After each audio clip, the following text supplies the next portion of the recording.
गंगा सिर्फ एक नदी नहीं, बिहार की लाइफलाइन है, उसकी धड़कन है।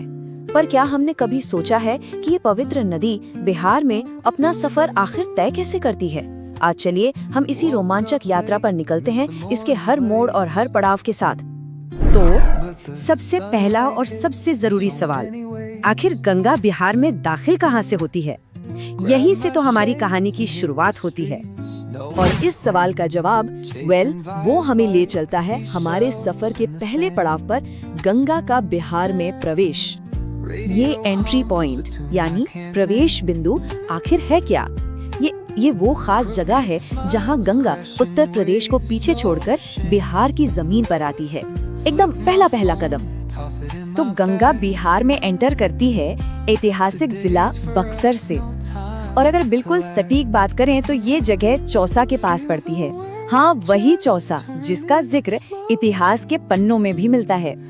और यहाँ एक और दिलचस्प बात है, स्थानीय किस्सों में यानी लोकल स्टोरीज में जिक्र मिलता है कि यहीं पास में कर्मनासा नदी भी गंगा से आ मिलती है। सोचकर देखिए, ये इस जगह को एक बिल्कुल अलग ही पहचान देता है ना?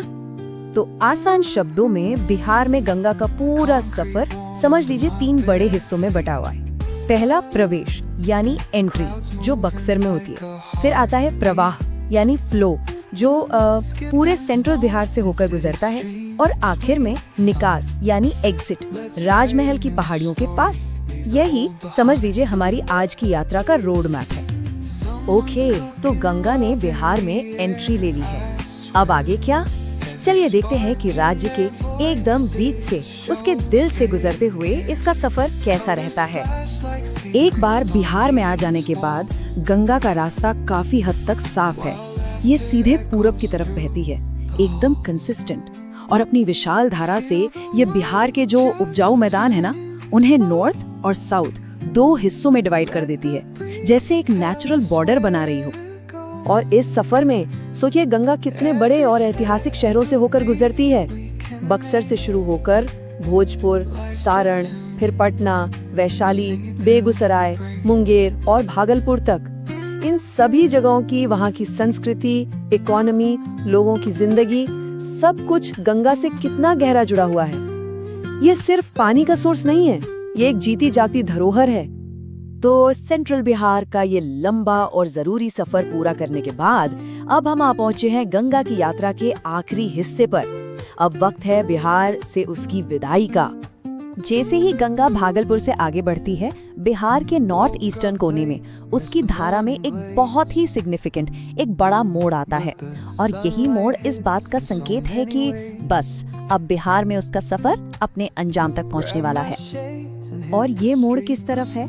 ये है साउथ ईस्ट की तरफ, यानी दक्षिण पूर्व। और ये डायरेक्शन चेंज करना इतना जरूरी इसलिए है क्योंकि यही मोड़ नदी को उसके अगले स्टॉप, उसकी अगली मंजिल की तरफ ले जाता है।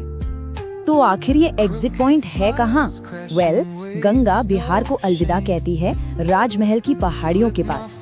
ये पहाड़ियाँ एक तरह से देखें तो झारखंड और बिहार के बीच एक नेचुरल बाउंड्री का काम करती हैं।